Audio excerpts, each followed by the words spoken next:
Self-employment and STEM OPT. So the rules for self-employment on STEM OPT are very different than those on regular OPT. So let's recap quickly. Under regular OPT, you can be self-employed if your business activities are related to your degree program, if you have all the proper and necessary business licenses, and if you're actively engaged in your business. I've shot a separate video about this that you can find in the descriptions. So in addition to these, under STEM OPT, there are additional requirements. So first of all, you have to be e-verified. The business, the company you work for has to be registered with the e-verify system. In addition, you also have to be compensated. So you have to be on payroll or you have to receive some type of alternate compensation.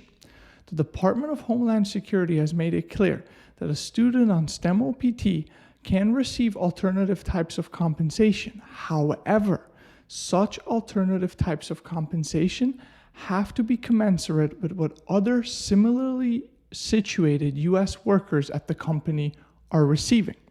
So the bottom line with this is you can receive, stock options, other equity incentives as part of your compensation package, but you have to receive some type of compensation, and it's important to be careful about this and carefully plan around this requirement. In addition, under STEM OPT, you have to be in a bona fide employer-employee relationship, and the student has to submit a training plan on Form 983 to describe the nature of the employment. So the question that I get all the time, and it's a good question, and all of us who are involved in the startup or new venture space had the same question is, can the student just sign Form 983? And the answer is no. The Department of Homeland Security has made it clear that the student cannot provide the attestations on Form 983 and as such cannot just simply sign the form on the student's behalf. So the logical follow-up question I get all the time is, so does this mean that a student on F-1 STEM OPT cannot own ownership interest or equity in a company? And the answer is no. The rules do not expressly bar ownership interest by the student in the company.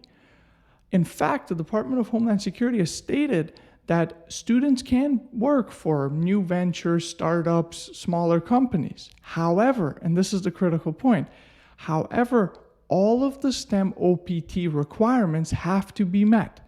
So what this means is that you have to work for a company that's e-verified, you're getting compensated, you have a bona fide employer-employee relationship, et cetera, et cetera. All of these requirements that we just went through have to be met.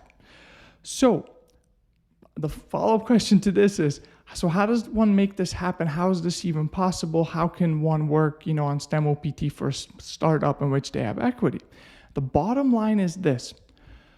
The company itself and any equity ownership within that company has to be structured properly so that you meet all these requirements and you don't run afoul of the rules. On top of that, the F-1 STEM OPT student's role, the role of that student within the company, also has to be defined properly and has to be structured properly so that you do not run afoul of these rules. So perhaps the most important takeaway from this video is that you have to be very careful. The STEM OPT period is 24 months. In the vast majority of cases, students find out that a mistake was made and they have violated their status because they did not comply with these requirements at the end of that period. Usually a student will file for a change of status to an O1 or E2 or H1B or adjustment of status to become permanent resident.